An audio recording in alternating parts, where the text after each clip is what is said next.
लालच एक ऐसी बला है जिसके चक्कर में अच्छे अच्छों का ईमान डोल जाता है और इंसान उसी के चलते कुछ ऐसा कर बैठता है जिसका पछतावा उसे वक्त निकलने के बाद होता है। भावना और अभिषेक ने खजाने की लालच के चलते अपने परिवार के 3 जान खोए थे, आलोक, गायत्री और शौनित। लेकिन फिर भी उन्होंने उस मनहूस खजाने को अपने घर से बाहर नहीं फेंका। परिवार की मौत से दुखी भावना और अभिषेक के दिलो दिमाग में बस अब एक ही बात चल रही थी कि वो अपनी जान कैसे बचाएं और साथ ही साथ उस खजाने को भी। काफी देर सोचने के बाद भावना ने एक तरकीब निकाली कि अगर वो इस खजाने को बेचकर कैश जमा कर ले तो खजाना उनके घर से चला जाएगा और उनकी जान भी बच जाएगी। इसलिए दोनों भागे भागे एक बड़ा सा बैग लेकर खजाने वाले कमरे में गए और अपने दोनों हाथों से जल्दी जल्दी खजाना बैग में भरने लगे। लेकिन बैग था कि भरने का नाम ही नहीं ले रहा था और फिर अचानक देखते ही देखते उस बैग में आग लग गई और वो जलकर राख हो गया।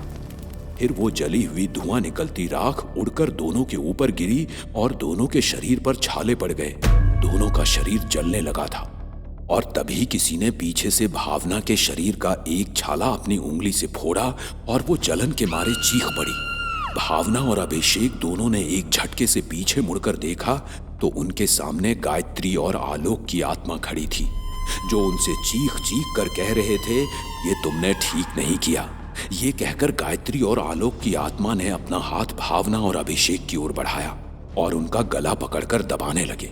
और गला दबाते दबाते उन्होंने दोनों को ऊपर की ओर हवा में उठाया तो दोनों हवा में पैर पटकते हुए तिलमिलाने लगे और फिर उन्होंने दोनों को हवा में ही जोर से फेंका तो दोनों एक कांच की खिड़की से टकराकर जमीन पर गिरे, जिससे कांच की खिड़की टूट गई और टूटी हुई खिड़की के कांच दोनों के शरीर में घुस गए। अभिषेक के सर पर चोट आने की वजह से वो वहीं बेहोश हो गया, लेकिन भावना पूरे होश में थी। भावना दर्द में उठने की कोशिश कर रही थी कि तभी उसके शरीर में घुसे हुए कांच के टुकड़े अपने आप एक एक करके निकलने लगे और निकलकर उसके शरीर को चीरने लगे। वो दर्द में चीखे जा रही थी और फिर उसने देखा कि गायत्री ने एक खजाने का संदूक हवा में उठाया और उसके ऊपर जोर से फेंका, जो भावना के पेट को चीरते हुए जमीन पर गिरा।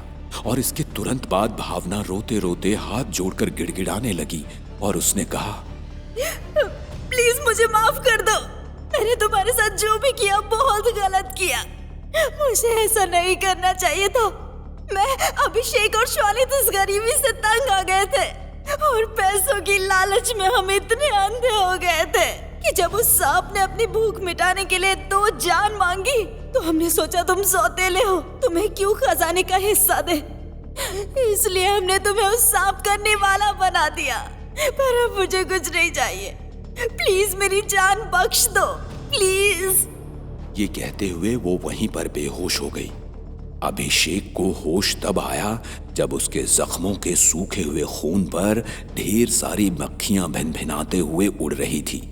होश में आते ही उसने अपने पास ही भावना को भी बेहोश पाया तो उसने कुछ पानी की बूंदें भावना के चेहरे पर मारी और भावना को होश में ले आया।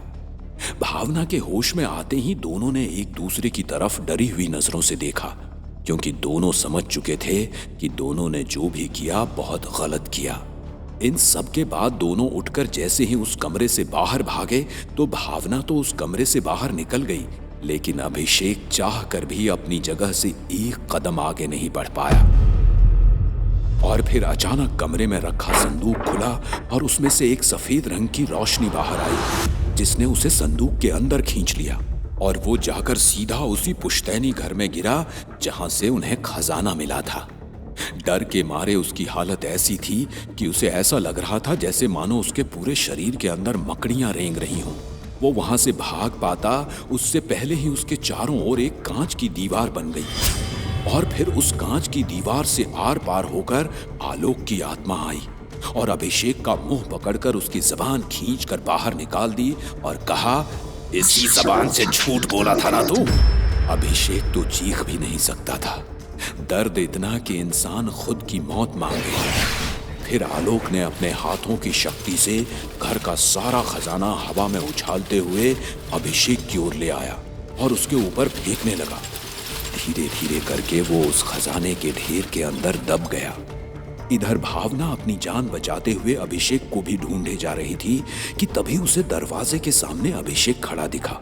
वो दौड़ी दौड़ी उसके पास गई और उससे पूछने लगी, तुम ठीक तो हो ना? उसके ये कहते ही अभिषेक ने एक अलग सी आवाज में कहा, मैं तो ठीक हूं, लेकिन अब तुम बिल्कुल ठीक नहीं रहोगी। ये कहकर अभिषेक ने एक पल में आलोक का रूप ले लिया। ये देख भावना जैसे ही पीछे सरकी तो किसी से टकराई, और जब पीछे पलट कर देखा तो उसके सामने गायत्री खड़ी थी। और फिर गायत्री और आलोक दोनों ने भावना का एक एक हाथ पकड़ा और जोर से खींचा। खींच खींच कर उन्होंने उसके दोनों हाथ उखाड़ फेंके तो वो दर्द में चीखती हुई जमीन पर गिर पड़ी और उसके उखड़े हुए बांह की जगह खून बहने लगा। उसके जमीन पर गिरते ही गायत्री उसकी ओर बढ़ी और उसके सीने में हाथ डालकर उसका दिल बड़ी बेरहमी से बाहर निकालते हुए कहने लगी, तेरा दिल तो पत्थर है, तूने अपने परिवार वालों को ही उस खूंखार सांप के हवाले कर दिया।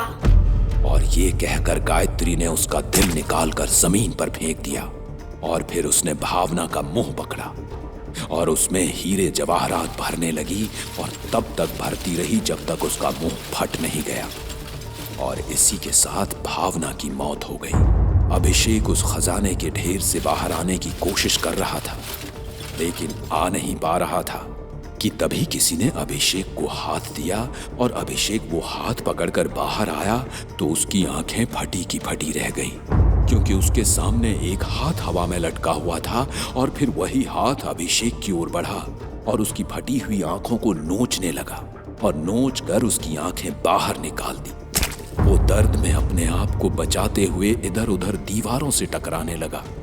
तभी किसी ने जोर से एक तलवार उसके पैर पर मारी और उसके दोनों पैर उसके शरीर से अलग होकर जमीन पर गिर पड़े। अभिषेक बिना आंखों और बिना पैरों के हाथों के सहारे अपनी जान बचाने के लिए रेंग रेंग कर बाहर जाने की कोशिश कर रहा था कि तभी वो अपने आप हवा में ऊपर की ओर उठा और आकर धड़ाम से जमीन पर गिरा। और ऐसा बार बार होने लगा और तब तक चलता रहा जब तक उसके शरीर से उसकी जान नहीं निकल गई। गायत्री और आलोक ने अपनी मौत का बदला भावना, अभिषेक और शौनित से ले लिया था, लेकिन एक सवाल अब भी बाकी था कि आखिर ये खजाना भावना को ही सपने में क्यों दिखाई दिया और क्या है इस खजाने का राज। कहते हैं अभिषेक का जहां पुश्तैनी घर था वहां कई सदियों पहले एक महल हुआ करता था और उस महल की राजकुमारी पत्रलेखा धन के नशे में इतनी मगरूर थी कि जब एक दिन एक साधु जो थोड़ा लंगड़ा कर चलते थे वो उस राजकुमारी के महल में आए तो राजकुमारी ने साधु को लंगड़ाते देख उसका मजाक बनाया और साधु ने गुस्से में आकर राजकुमारी को कहा, तू मेरा मजाक उड़ा रही है, जा, मैं तुझे शाप देता हूं, आज के बाद ना तेरे हाथ होंगे ना तेरे पैर, तू एक ऐसे पानी में परिवर्तित हो जाएगी जिसे चलने के लिए जमीन पर रेंगना पड़ेगा और तुझे जिस धन की वजह से इतना गुरूर है तू उसी धन के साथ इस जगह कैद हो जाएगी और तू तब तक आजाद नहीं होगी जब तक तुझे मार कर ये खजाना कोई और नहीं ले जाए। बस तब से वो सांप अपनी आजादी के लिए लोगों को धन का लालच देता आ रहा है। वो लोगों की जान लेता है और जिनकी वो जान लेता है उनकी आत्माएं भी उस सांप की तरह वहीं कैद हो जाती हैं। भावना भी उन्हीं लालची प्रवृत्ति वालों में से एक थी। भावना के लालच ने गायत्री और आलोक के साथ साथ उसकी, उसके पति अभिषेक और देवर शौनित की भी जान ले ली और वो खजाना फिर उसी जगह अपनी आजादी का इंतजार करने लगा।